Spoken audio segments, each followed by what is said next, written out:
Hello, everyone, and welcome back to the Blue Jays Center podcast presented by the Sick Podcast Network. Unfortunately, the Jays did not complete the road trip like we wanted to with the 500 record. They went 4-6, but we'll get into that after the intro. Turn up your volume. Because you're about to listen to the Sick Podcast. Blue Jays Center. Bautista drives it deep left field. Gone! The sickest Toronto Blue Jays podcast. It's gonna be sick. Cole Weston, Rob Pentelamon, and James Price here on the Blue Jays Center podcast. Back at it again. Coming off of the Yankees series where we went 1-2, winning the first game. As Rob said on the last episode that if we could steal one of the two Bowden Francis or Yusei Kikuchi games, then we felt good about the Gausman game. Turns out the Gausman game was the worst game of the three of them, and we will get into that right now. Let's talk first, the bright spot on the entire weekend from the Yankees series. Yusei Kikuchi dominated. James. Oh boy, he was good. That's that curveball he had going, and he was throwing it for strikes too, right? I think that he was competitive, and when he's hitting that curveball and hitting his corners, and it just kind of changes everything. It allows his 95, 96 fastball to play, and boy, he was good, wasn't he, fellas? Keeping all those guys off balance, made Soto look quite stupid a couple times. Made Judge look kind of silly. It was good. He looked really, really solid. And I was a little worried going into the start for multiple reasons. One, it's Kikuchi. You never really feel comfortable. Like, let's be honest here. How good he was last season, you just don't feel comfortable. And in an awful spring, take that for what it is. And his first start against the Rays wasn't all that great. So we're like, okay, we're still kind of waiting for it. And you saw it there in the opener where he was really good in the Bronx.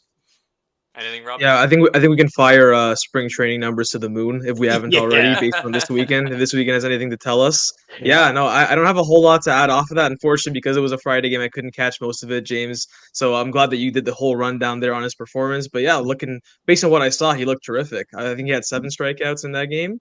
And the stuff was moving as usual. He did have some high pitch counts, which, a good Yankees lineup will make you work. But yeah, Yusei was awesome. And looking back at it, he's been awesome at Yankee Stadium the last couple of years. If you look at just his numbers, he's had some monster games in that ballpark. You mentioned top of the show, Cole, how I don't know if you said the one bright spot or the few bright spots, but yeah, I would say the one bright spot. That's what I said. I said the one. Yeah, that's all. The one. You're correct. There, you're good. I thought you did. I just wanted to make sure. Yeah, the one bright spot all weekend. Yusei Kikuchi was awesome. The rest of the 25 guys, well, maybe that's a little harsh, but yeah, it was not a good weekend in the Bronx. I kept thinking after winning that game on Friday in their home opener, how nice it would be if the Blue Jays could find a way to steal one of these other games, go home 5-5, win your first series of the year, go 4-3 against the American League East. It feels like a bit of a missed opportunity that they lost the last couple of games. Yeah, the worst part is that both of those games, Game 2 and Game 3, were winnable. And Game 2 is probably the one that involves the biggest discussion from both sides of the plate. Offensively, we scored 8 runs to try to mount the fake comeback as we do. And on the other side of the ball, Kevin Gausman sucked, and it was his worst outing as a Blue Jay so far. And obviously, it's his second start after the injury coming back. He obviously had an abbreviated start in his first outing up in the big leagues. So, by all means, it wasn't like this was going to be a 100% Kevin Gausman game, but it was still it was 0%. It was 0 for what we're used to. That was 0% Kevin Gausman. So let's start there, Rob. Yeah, you might as well have had Mitch White start in the game based on that performance. Look, man, it's a rare sight because it's a guy who doesn't really put up stinkers. I mean, like we mentioned, the worst start as a Blue Jay. Kevin Gausman, the guy the last 3 seasons has been a top 10 Cy Young finisher. Because of that, I'm not going to overreact. I don't think it's a redeemable start where it's like this is going to carry over and all that. Maybe, like you mentioned, still not 100% healed from that injury, but although he did look pretty good the first 2 starts before that, obviously the start against the Rays and then the last spring training start his first spring training start, the team's last spring training start against Pittsburgh. So to me, I'm okay to discount a lot of it. I'm ready to chalk it up as just a little blip in the data. I'm not really too concerned about Gausman. I think he's done everything to earn our trust. Unfortunately, it was just a bad game. Just a bad game. It happens, and unfortunate because I thought that was the game that the Jays were going to win. How nice it would have been to win the series right away and go for the sweep today. yeah, but it wasn't meant to be. Didn't pitch well.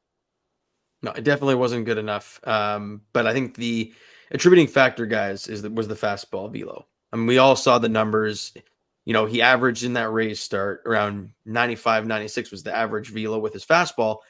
And in that Yankee game, it was 91.4, like as an average. And then to start the game, it was in and around 89, 89, or 88, 89, 90. And like, let's be honest, fellas, that's Hyunjin Ryu stuff. Oh, yeah. And not good at all. So with the 2-pitch pitcher, basically not having his fastball, it makes the hitting, it makes the hitter, it's so much easier to approach the plate at that point. And that's why he didn't have any strikeouts in his inning in the third, walked 3, a couple home runs. And he said after the game that he attributed it to a lot to the cold.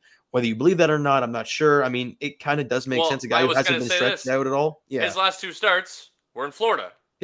Yep. One in the dome. One of them was in a dome. One of them was in a dome. He was outside in New York. So I think it's definitely a factor. And as Rob said, not worried about him. Like the dude has done everything for this team. He's bounced back. And I think it was a Keegan Mathis, I think, who tweeted it out after the game or even during the game that it's a very similar thing happened to Gausman early last season. So not too worried about it too much. But if it happens again, because I think his next start will be in Toronto, probably with the dome closed, or it'll be definitely warmer than it was, then we might have a little bit more of a discussion. But after one start in a cold Yankee Stadium, I'm not going to dwell on too much. But yeah, not a great start regardless. You know what he did do, though? I think, sorry, bro, just to jump in there. I think the fact that we are, like I mentioned before, knowing it's Kevin Gausman, we are willing to discount that and kind of attribute a bit to these sort of circumstances. Obviously, the injury, the cold. I mean, like, let's be honest. Had that been Mitch White in that situation coming off an injury pitching in the cold, it wouldn't have mattered. Yeah, exactly. So it's like, I think because I will admit that we do have some confirmation bias because it's a really good pitcher doing that. But yeah, like I mentioned, I don't think it's anything to be concerned about. Yeah, but what he did do that we haven't seen so far, but that we did talk about in the last episode, was he took accountability for it. Straight up and down the field. You guys asked him whatever question you wanted to. He said, I wasn't good. It's simple as that. I was not good. And that's what I like about Kevin Gausman, and that's why we're not worried about that. But the rest of it, I want to know what you guys thought was the other bright spot despite a 9-8 loss and being down early and Mitch White going in looking like the white flag. The Jays did, score 8 runs, and there has to be a bright spot in there somewhere, Rob. Yeah, absolutely. I mean, I mentioned on the last podcast that they won 4 games all season long when trailing by at least 3 runs. 2 of those games were in early April. So basically after the midpoint of April, which was 5.5 months, they only won 2 games all season long when trailing by 3 runs. And look, you can go through any team in baseball. No team has a good record when trailing by 3 runs. It's just science. You're trailing by 3 runs, you're probably going to lose that game. It is what it is. What frustrated fans the most is that once this team went down, it was curtains. That's it. That's game. That's all we got. That's all, folks. And that's what upsets so many people is because they didn't even give you an illusion. Like the fake comebacks, we talked about the fake comebacks. They didn't even give us that last season when they fell behind. And a lot of this, I don't actually have the numbers to back it up, but it just felt that way. And I'm sure you guys can agree. If the offense just felt even more anemic than it already is when they were down multiple runs. And like you mentioned, a bright spot, they didn't win the game. Yes, it doesn't matter. You lost the game. It's an L, regardless if you lose 10-0 or 10-9 or 9-8 or how the actual score of the game. It's a loss, so that's the most important thing. But I do think, I will admit, it was nice to see them at least have a pulse after falling behind early. When your ace doesn't have his stuff and you down big early on, it's easy to pack it up. I'm glad that they at least showed some fight and made that somewhat watchable near the end. Anybody specific for you, James? Yeah, well, what I find crazy is that it really wasn't the big guys who were giving a crap. Like, let's be honest, guys. As much as Vogelbach, watching him run bases is kind of painful. Watching him hit an RBI double at his face. Watching Ernie Clement get on. Watch Davis Schneider hit a double in the 9th inning to get it close. Pinch hit double. Right. Yeah, because he didn't start. Nope. Anyways, that was a hot topic in the last one, and we talked about how he needed to start, and he started the first game and not game 2 or 3. Yep. But then you watch Springer's last at bat of that game. I mean, you have the tying run on base, and you are the winning run, and he takes a hanger right down the middle, and then flails it 2 sliders out of the zone to strike out and end the ball game. It's like, what's the approach there? Yeah. And that was the big takeaway from me. Seeing all these other guys, all the depth players, they were the ones grinding this game back. And sure, Vladdy had the solo shot when it was 9-2. And What a we short do? porch Yeah, solo shot. so That thing doesn't go in any whatever. other field. It doesn't bother me. I didn't like it at all. Regardless, Yeah. where was that the rest of the game? When you're down 9-2, it means squat to me. And watching these guys claw back and fight back, I loved that effort of it. But I want to see the big guys doing a part. And to quickly jump to today's game, guys. After the game, your top 4 hitters, I know Rob, close your ears, bud, batting average stat. Every single one of them is hitting sub 200. Every single one of them. And it's just not good enough, guys. It really just isn't. Yeah, the only outlier in that stat right there is that George Springer is doing a pretty decent job at getting on bag. Yeah. Whereas, the rest of them, there's not a whole lot going on for them. Rob, you had something? Yeah, and, I mean, this is more not so towards like the Yankee series, but more a overall big picture offense, which I think we'll save for later because I'm sure it'll come up at some point. I think it's more pertinent to that. So yeah, I'm good on my point. That's okay. I do want to touch on Game 3 today because there's 2 points of emphasis. One is Bowden Francis, and 2 is this offense is getting dealt change-ups, and that nobody has made the adjustment to that. Just that simple fact alone, to me, is an embarrassment. Is an embarrassing fact for a team. If the plan of attack for your entire offense is we will throw you our second best pitch, the change-up, that says everything it needs to, in my opinion. If you can't figure out how to hit a change-up 8 games, 9 games, 10 games into the season, then what do you have going for yourself? But Bowden Francis also, to the opposite end, fell in love with the fastball and it cost us the game. And don't get me wrong, the offense needs to be better. But when this game reached our version of curtains in the Blue Jays when we go down by 3, it was because he threw, I think, 5 of 6 pitches to Giancarlo Stanton, and they were fastballs. 5 of the 6 pitches were fastballs. And, of course, he hit it out for a grand slam after walking the 9-hitter. You look at his first at-bat, Stanton, and they were trying to pound him in, and then go away. And it worked. But that entire second at-bat, I think Bowden Francis was so shit scared to walk in another run that he just wanted to throw strikes. And I was listening on the radio at this point, and when Rizzo was at the plate and Yankee Stadium was buzzing, and then he fell behind in the count, and I'm like, I think he's caving here. Like, you guys remember, I don't know if you guys remember last year when the Blue Jays were in Anaheim, I guess, against the Angels, and we had to see Trevor Richards face Mike Trout, and I'm like, dude doesn't want to see him. He's spiking everything. He doesn't want to see him at all. And that's kind of what that whole situation felt like. Bases loaded, Yankee Stadium, tie game. He can't find the zone. He's got Stanton at the dish, and it all just unraveled on him. And that's kind of makes sense, guys, because he never saw any of this levers last year. So it definitely opened your eyes a little bit. Yep. It's 2 starts in a row where you didn't have a chance to win because of your 5th starter, and look, they ended up getting somewhat back in the game. It was competitive, but 2 bad starts by your 5th starter, who we mentioned on the last podcast. We all came to a consensus is that the rope just cannot be overly long with Bowden Francis, and I think we all.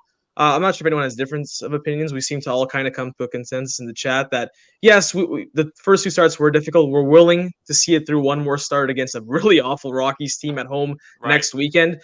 But after that, if that doesn't go well, I think you have to have a serious conversation. Look yourself in the mirror, and you have to. I don't even mean to have a conversation. I mean pivot. I mean, like, you need. Sorry, Ariel Rodriguez. I know we wanted you to have like a nice slow dive into the big leagues with a lot of reps in Buffalo. You got to come in here. You got to pitch for this team because we need to win. Okay, and if Ross Atkins, if we don't win this year, I don't know where I'm working next year. So if you're Ross Atkins, you have to be able to make that call.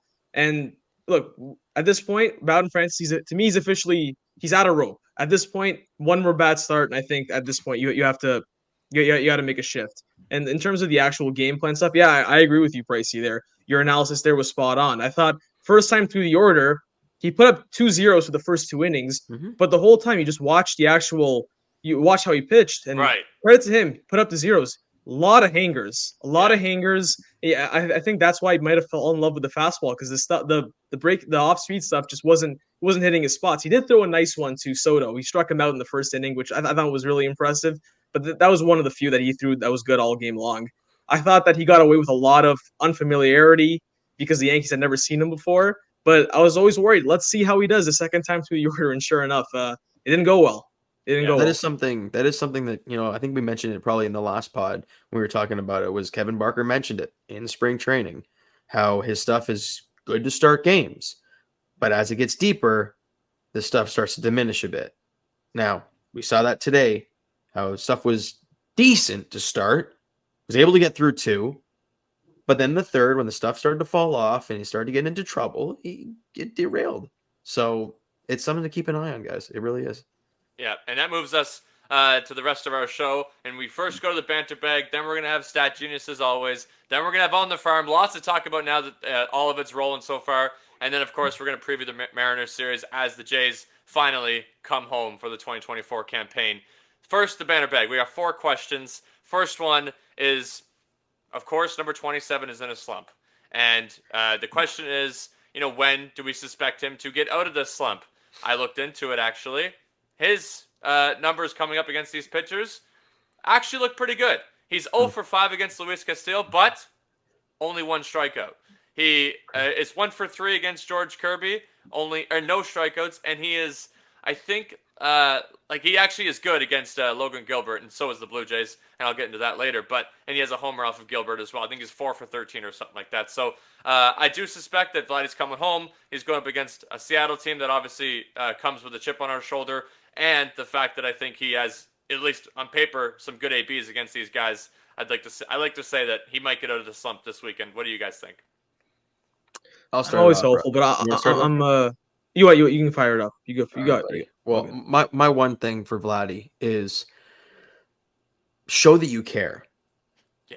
And I know that's a broad statement, but seeing the last 3 days at Yankee Stadium and knowing his feelings towards the Yankees and their feelings towards him, seeing game 1, where was it game 1? I think it was game 1 where he struck out and was smiling. And I'm sorry. 4 but awful ABs, by the way. 4 awful ABs in that game. Oh, they were horrific at bats. Yeah. And he strikes out and gives you a little okay, and starts, smiling. And I'm like, what is there to smile about right now? The offense has been awful. You're the catalyst, and you've been awful. What is there to smirk about? And the thing that really got under my skin today, guys, was his last at bat. I don't know if you guys watched the end of the game, really, but his last AB today was a ground ball up the middle. I think it was played by Volpe on to first.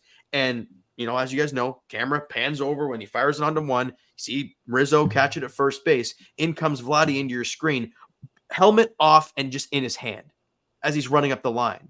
And I'm like, what are we doing here? Like, that's stuff that you would be benched and kicked to the curb in the minor leagues or in, any other form of baseball. Let's be honest. If your name wasn't Vladimir Guerrero Jr., you'd be getting talking to. And it is awful that he's not backing it up. If you're backing it up and then you do stuff, fine. I guess we'll bite my tongue with it. But you're playing this bad and you're acting like that. It's a painful look. It's a really bad look, especially how bad this team was today with runners in scoring position again. Yeah. I'm losing hope, man. I'm losing hope, and I'm losing hope fast, sadly. It's you just watch. Obviously, we mentioned the Friday game, the 4 awful ABs. I'll cue just the first 2 at-bats of the last 2 games. George Springer leadoff double. All you can muster is a bad at-bat, a weak ground ball. And he moved him to third both times. They didn't cash him in, of course. And then here today, bases loaded, 2-run game. Here you go. You finally have a chance. You were just given a gift. Oswaldo Cabrera just booted a ball at third base. Except that would have been an inning-ending double play. It very well could have. It was hit kind of slow. Maybe Springer beats it. I don't know. It could have been an inning-ending double play. And now you have second life. How often do we see in professional sports when you're that guy, and it doesn't matter baseball, you give a guy second breath, he kills you. That's what killers do. And to me, it's like I hate to do this because I'm such like a numbers guy. It's all factual, and like these words like killer instinct and will to win, like they just don't resonate with me particularly well. Like I'm starting to question Vlad's killer instinct and will to win. Like it's just the at bats in these situations. Like I'll be honest with you right now. You ask 100 Blue Jays fans, who do you feel more confident in? Game on the line, runner on second, you need a hit to tie the game. Davis Schneider or Vlad? I don't know. The fact that we're there yet. I mean, I don't know. I'm being honest with you. I'm being dead honest with you right now. We're posing the question to the audience right now. Leave some Sure, comments go down ahead. below. Go I think ahead. we know where the answer would be, fellas. Yeah, And exactly. and look, We do I'm know. I'm just such a massive Vlad fan, and like all the advanced. I didn't even take a look at the advanced numbers today because I did last week, and it ended up turning into this. So I believe in superstitions. I'm not looking at them right now. It's getting really tough, and to me, knowing how anemic this lineup is, and how we'll talk about the lineup later because I do have some thoughts on that. But Yeah, for sure. in my opinion, this I said, can this lineup just be good enough? I know for a fact it's not going to be good enough if Vlad's going to be this. And obviously he's going to be better than this. But by better than this, is it going to be the 110 to 115 OPS plus guy we saw last year? Or is it going to be a legitimate 140 to 150 OPS plus guy like we all would have expected coming into the season after hearing how great spring training was all over again? It's just, to me, just a really disappointing, unimpressive road trip for Vlad. Yeah, and another guy in the lineup that people are, starting to get, frustrated with, and it's not necessarily because of him, because he hasn't really gotten a shot in the lineup, is Daniel Vogelback. It's more so that what the people that have gotten a shot are Ernie Clement and Davis Schneider, and both have shown to be competent hitters in this lineup, and both of them don't really seem to be getting a full leash. And the comment was basically, why are we letting Daniel Vogelback take up a spot when we can just let the kids play? I don't think I'm going to pose it to you guys because, yes, we agree. We agree that the guys with the upside that we have unknown potential in, yes, they should be in the lineup. We said it last pod. Davis Schneider sits at the top of that list, and Ernie Clement is, close second, 1B to that as well. Another question that I do want to get into, that from Banter Bag is, I know it's way too early. He also acknowledged that it was way too early. But if we're going to go after something today at the deadline, I assume we can all agree it's a right-handed power bat. Or sorry, a left-handed power bat is what I meant. I could take it an ambidextrous power bat, left-handed only, right? I don't care. It needs someone who can offer some punch in this lineup. Your fourth hitter today doesn't have an extra base hit this season. Your fifth hitter today took a 3-2 fastball down the plate because he knows he can't touch any high heat. And yeah, obviously Luis Gil in that inning, he couldn't throw a strike to save his life, and he pissed Angel Hernandez off, which was a little funny in my opinion. But still, the fact that you weren't even willing to swing, Cam Biggio was up there hoping to get bailed out. And that just tells you this guy should not be hitting in the middle of a big league order. And not to mention Ernie Clement, God bless him. Ernie's been awesome. That home run, which we haven't touched on, should have been mentioned. That home run that he hit on Friday was huge. He shouldn't be hitting sixth, man. Like this middle of the order, it just has no oomph. No, has no you pop. said it. You said it in the chat, and I want you to say it right now. I'll say it. I don't think there's a team that has postseason aspirations that's running out a middle of the order this bad. And look, I get it. Justin Turner, day off. He's usually the cleanup hitter that elevates the lineup a bit. But still, like it's a bad look, man. And here's the thing. This is a fully healthy lineup. There's no, to me, it's like I keep watching this lineup day in and day out. And in the back of my mind, I'm just thinking, Danny Jansen is the guy. He would be the guy, I agree. But it's like, there's no big guy coming off the IL that's going to save this team. Danny Jansen's going to be a nice player. He's not going to. He's not going to. You can't stick him in there and be like savior at the cleanup hitter. I mean, he might have to by default, but it's not. He doesn't factor in as that type of guy. He doesn't profile as that type of guy. So yeah, no, I don't care what. They need a guy who's playable because I don't want to hear all these excuses about he can't hit lefties, he can't hit righties, got to keep him on the bench part time. You need a legitimate everyday middle of the order power bat. You have to. Have to. That's something we all preached last year, guys. And we saw all the Teoscar rumors at the deadline. Everyone's getting all horned up for bringing Teo back. And obviously that didn't end up happening. We didn't get the power bat, and we saw what it did to this team, the Jays moving forward. Yeah. I want to touch on your Vogelback point there, Cole, briefly. The funny part is about that. Everyone's yelling about Spencer Horwitz, and I'll get more into him in the on the farm part. But the only reason Vogelback's here is one, Horwitz didn't have a great spring. I know, Rob, it is what it is. He didn't have a great spring, and Vogelback hit a bomb off of Garrett Cole and enjoyed the hell out of it. Like that's the reason he's on the team.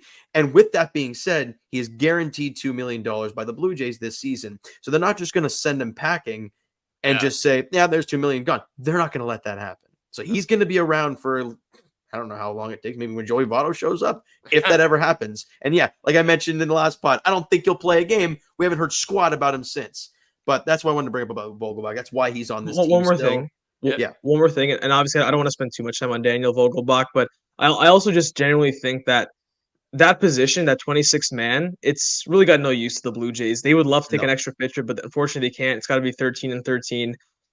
Daniel Vogelbach just doesn't really make sense in this lineup. A lineup that you need DH days for Justin Turner, you need DH days for Springer. You want to give a DH day to Vlad every now and then. You already have Davis Schneider that's squeezed out because of his inability to hit against right-handed pitching, His or false, so they his say. facade.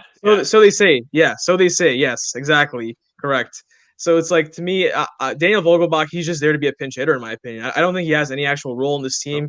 He's a good hitter. He's a guy for the last half decade has been an above average big league hitter, which is something that this team just doesn't have a lot of. But unfortunately, because of the roster construction, they're in no position to give that 26 guy every day at bats, especially a guy like him who's just such a constrained player who doesn't offer a whole lot outside of his bat. And to me, you're right. He had a better spring than Spencer Horwitz, but I also think that they kind of want to give Horwitz reps. Whereas, like at the big league level, you're okay with like a Vogelbach, a veteran who you don't really care about his future ascension. So you're willing to just park him on the bench and have him in complementary roles. Final banter bag, and I assume this is going to be a constant in this segment through every show. At some point, depending on the question, doesn't matter what it is, this name will get brought up, I assume, every single show. How long is the leash for John Schneider? Rob, this is the worst part, the worst narrative that you like to talk about. So I'm going to start with you. Yeah, no, it's an easy answer. It's once Ross Atkins feels threatened. That's what happened last time the manager got fired, right? You lose a bunch of games, they start coming for your head, and you pull the shoot. You pull the last second card, and that's what's going to happen this year too. If Ross Atkins feels in the position like he needs a scapegoat, John Schneider's going to be that guy. That's what managers do. That's what they are. They're hired to be fired. They're hired to be a human bullet shield, and in the meantime, just put on lipstick on a pig when things aren't going well for the baseball team, which we all know they don't have a lot of control over. It's that simple. Once this team once Ross Atkins feels pressure and has to do something, that's the lever he'll pull. Does he finish the season games? No.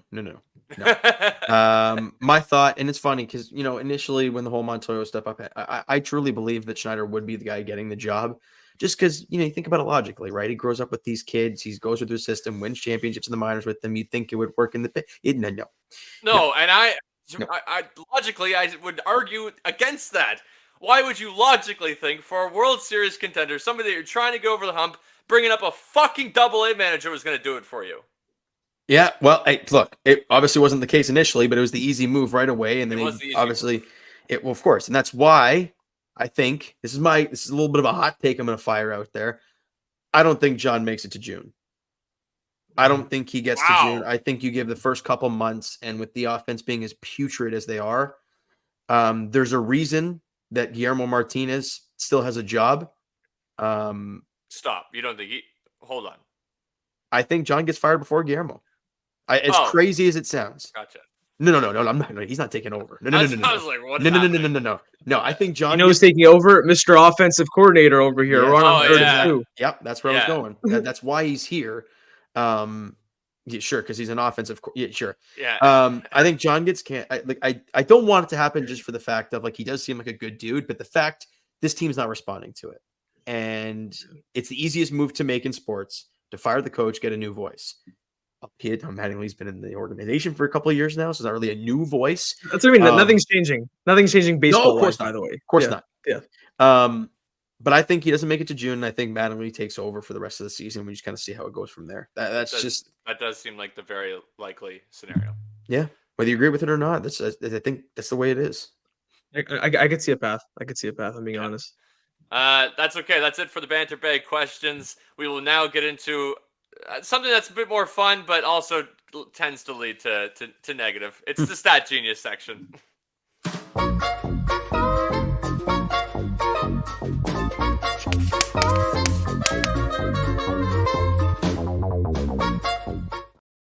I love that tune, fellas. I love it. It's good stuff. The song gets me going, and then I realize, oh wait, my stat today is actually about our star player who all of his underlying numbers are not that good. So that's my segue. It's Vladimir Guerrero Jr. And if you look at his sweet spot percentage, if you look at his ground ball percentage, you look at his line drive percentage, they are all in regression. So obviously that means sweet spot is down, line drive is down, and ground ball is up, all from last year. In fact, I believe the sweet spot percentage is at his career worst. Have a launch angle by any chance? You know the launch angle by any chance? So the launch angle is actually not too bad. So I left that out. Obviously for Double digits? It's still double digits? It is still double digits. Okay.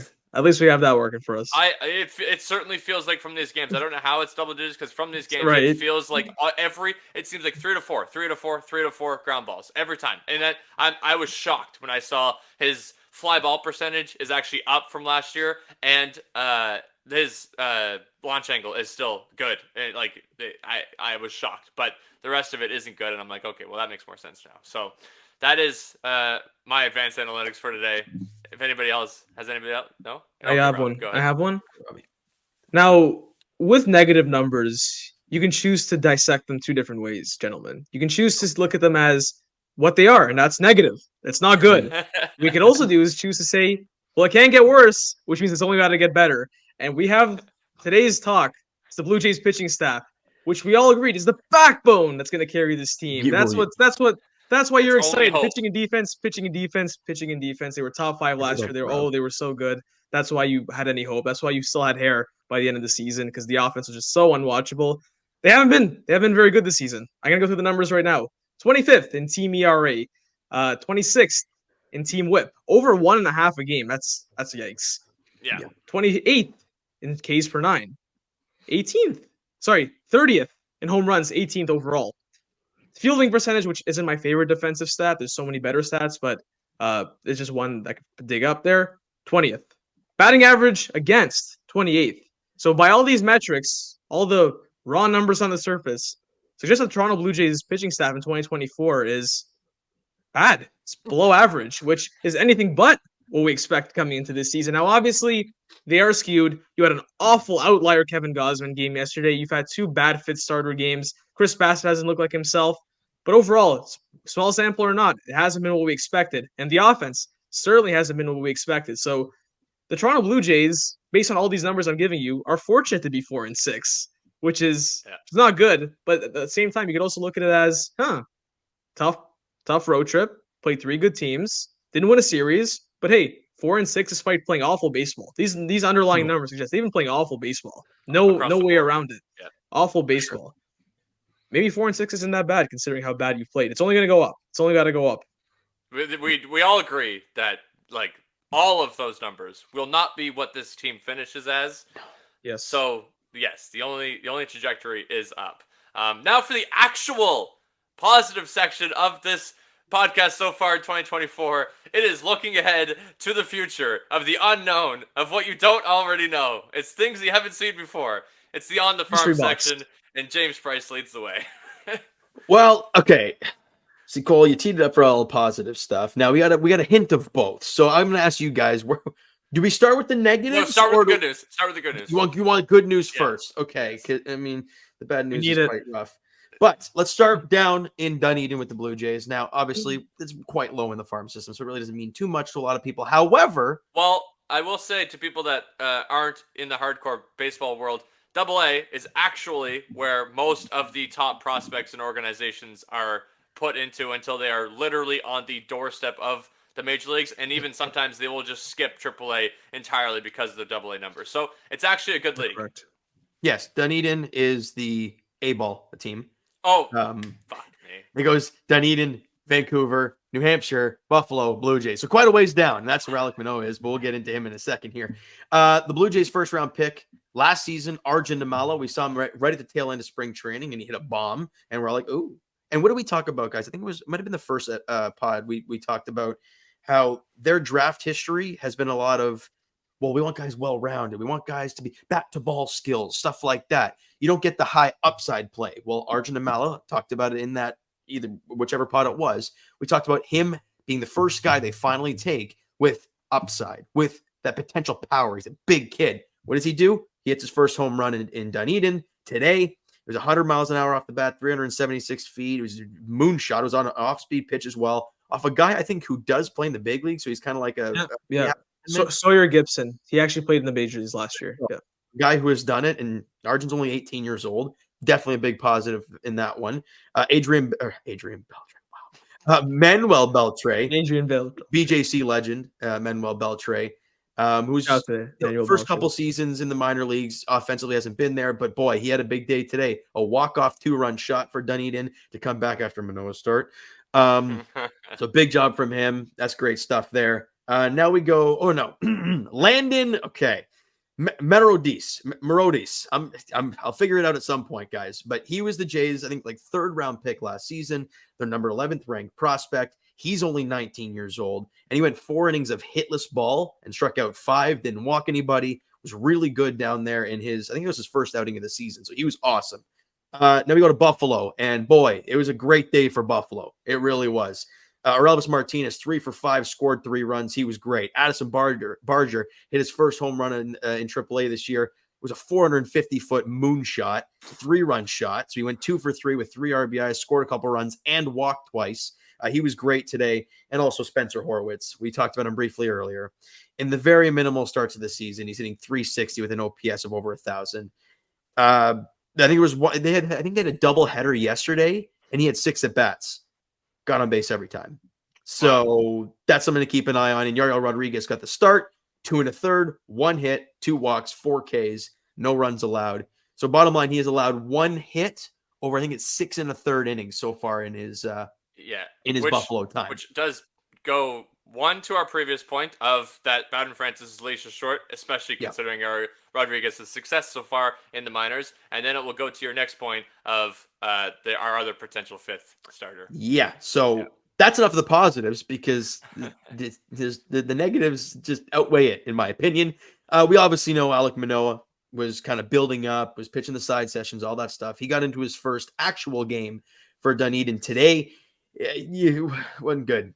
Inning and 2/3, 5 hits, 7 runs, 6 of them were earned, walked 4, walked 3 in a row at one point, 2 Ks, and allowed a home run. And then he says after the game how he liked his blah, blah, blah, all that stuff. So didn't do the Kevin Gausman. He liked didn't do the everything Kevin Gausman. Keegan Matheson tweeted, there you go. Yeah. Every single delivery looked out of control. And then Alek Manoah comes out and he goes, I felt fine. Yeah, I think in that tweet, I think the video is of literally Manoah bouncing one before home plate. So that's it. It's awful. Like there's no other way of looking at it. It's awful. I don't know if you guys want to keep going on that. Or do you want me to keep rolling here? I think we can all agree that Manoah's building back up. Obviously, it was his first game action. Yeah. We all know what happened last year. But regardless of all of those things, it's week 2 of the MLB season. It's his first start against actual competition so far this spring since his injury, and he's going to get a look no matter what. He has to be that bad. He would have to be that bad continually in the minors for him not to get another look in the majors again this year. So I think we can all chalk it up too. Yeah, it sucks. Sucks to see. Okay, so there's 2 more negatives, and we'll. Oh, sorry. Go ahead, bud. Go ahead. I was going to say it sucks to see, but at the same time, a couple more good Yariel Rodriguez starts. Ricky Tiedemann starts looking good. I mean, heck. That last year, Alek Manoah had a lot of grace period because there really wasn't anyone breathing down his neck. This year, I think it's a different story. I think that while their preference would be that 5th starter role be filled by him at one point, being that he was at this moment the only guy who's ever had any experience pitching at the big league level and pitching as nevertheless a competent starter, but like a high-end starter. I think he's running out of rope. It's been 18 months since the last time we considered, or not considered, but saw Alek Manoah actually be a high-end big league starting pitcher. And right now, I think he might still be ahead of the track meet, but the other runners are coming up on him. They're closing in on him, and I think this is concerning. I'm not sure how many more of these starts Alek Manoah can afford to have before he skyrockets down the depth chart even more than he already has. Yeah, it's definitely something to keep an eye. I'm very curious where his next start's going to be. If they're like, okay, put him at AA, or do they give him another start down in Dunedin to really? It would say a little something. Rob, you mentioned Ricky Tiedemann. We talked about it last week. How his first outing wasn't great, but the conditions in Buffalo were horrendous. Mm-hmm. So you kind of chucked that one up as whatever. Good. It was a good start. Yeah, 2 2/3, 3 Ks, 1 run allowed. It was what it is, right? But his last outing, which was the 5th, which was 2 days ago, wasn't great. Inning and 2/3, 1 hit, couple runs, didn't get any strikeouts, and walked 4. So it didn't look really good whatsoever in his second Buffalo outing. Again, I don't know if you guys want to dwell on that at all, but wrapping up a week 2. Yeah, like that's yes. what I. Yeah. Yeah, I'm not going to dwell on, obviously, like you said, Number second one start of the prospect. season. He's a top 10 prospect in baseball. Yeah. It is what it is. Would have liked to see a couple strikeouts out of him, but Yeah. it is what it is. 4 walks and no Ks is kind of a tough look, but you move I feel on. like these. The Do you know where the game was? Was it in Buffalo they played by any chance? Worcester. So, but even then, that's still a cold weather climate. You know, the playing in Yeah. Oh Massachusetts, no, for so sure. it's still a Northeast game. So to me, like all these like AAA Northeast games, I'm willing to discount them a little bit more than the Manoa start, for example. I do think that obviously we all mentioned weather impacts pitchers a ton, and yeah, Yeah. I'm not really gonna put that much stock in that as much as I would for the Manoa, for example. Yeah. Yeah, definitely not. And the last one, and in my opinion, the crappiest of all news. I know we're talking about those two guys, and this is the crappiest. Blue Jays top prospect, left-handed pitcher Brandon Barriera. It looks like he's injured again. Probably TJ. It doesn't look great. He kind of just, what's it saying here? He pitched in low A for the Jays, was lifted from a game the second inning after throwing a slider. He showed discomfort after the pitch, and then he slammed the ball, spiked the ball into the ground. And I don't know if you guys remember, Rob, you probably remember this, Ramon Ortiz, when he threw that pitch and then he Yes, kind of in crouched San down Diego, and was I'll never like, forget it. Yeah, he crouched down and he was like, this is it that for was me. it. I'm not saying this is it for Yeah. Brandon Barriera, but he Ramon Ortiz was like 40. Yeah. no, that's what I'm saying. It's not over Yeah, for him. yeah. But I'm just saying the reaction was the same in the sense that Barriera slammed the ball to the ground and then got in that crouch and left the game and didn't return. So he has dealt with injury issues in the past.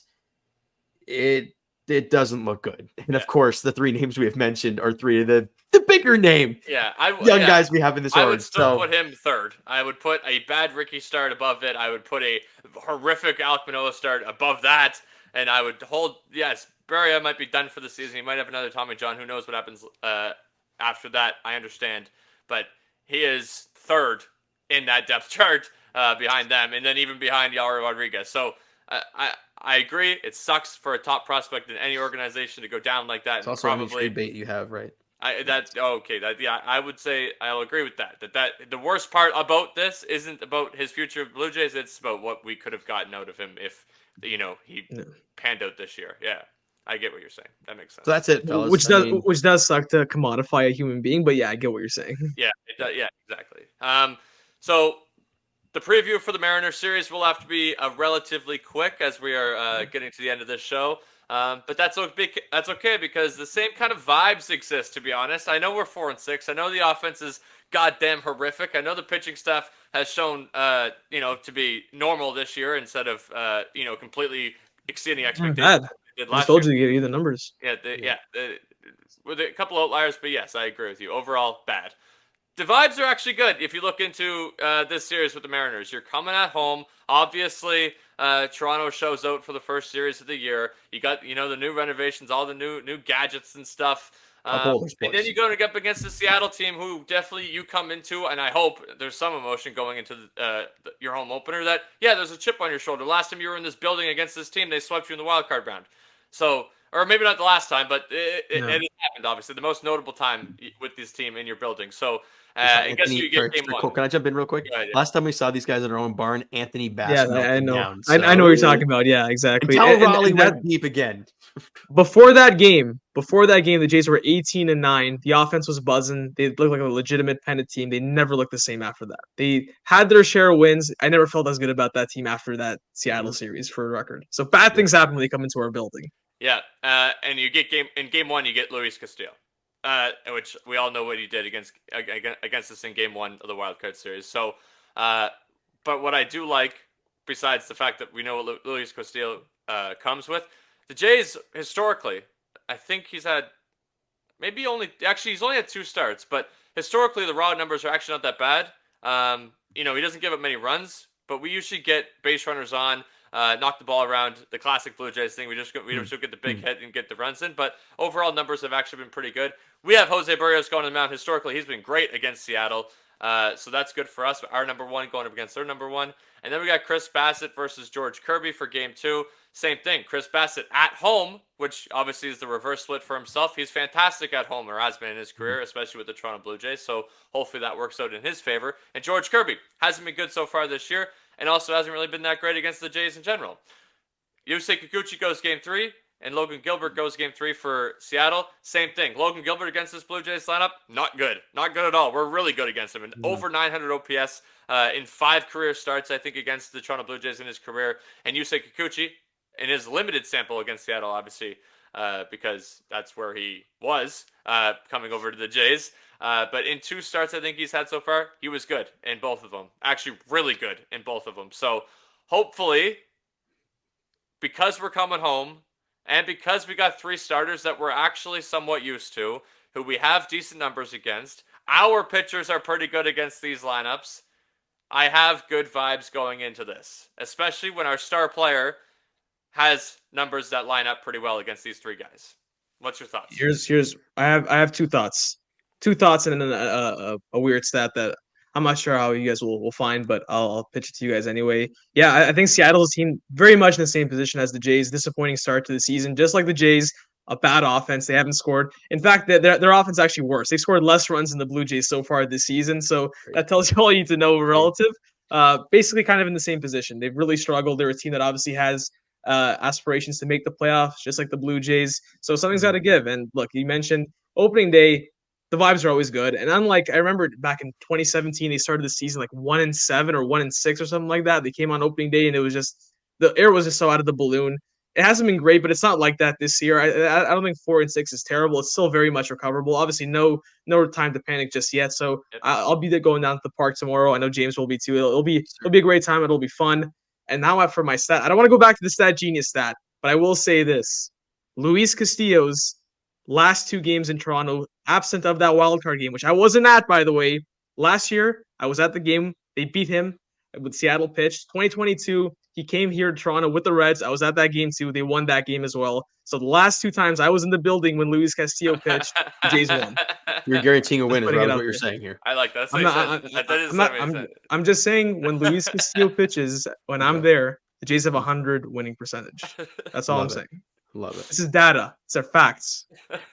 Just stating the facts, ripping facts. Rob's all about the facts today. All the stats about the awful pitching staff, and then he fires those out there. I do have one question though. Actually, James, give your point. I have one question to ask you guys coming from our guy Mo. So our guy Mo, for those of you who don't know, he's the guy who posts on Blue Jay Center. He's the guy who should be crediting with the awesome videos, the awesome posts, and sometimes maybe even give him a little bit of slack for the poor grammar. We're not going to harp on that though. It's tough.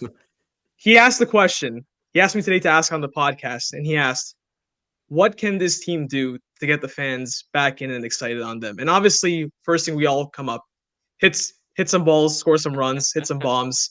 Yeah. Outside of that, do you guys have any ideas on like what the Jays could do? Is there anything they could do outside of that, in your opinion? I mentioned the whole Vladdy thing about showing a pulse and like you care a little bit more than, carrying your helmet up the line. I don't know. Like it's pretty simple. Score runs, win games. Runs are fun. Offense is fun. That's why 2021 was so fun, right? We scored a ton of runs. It was great.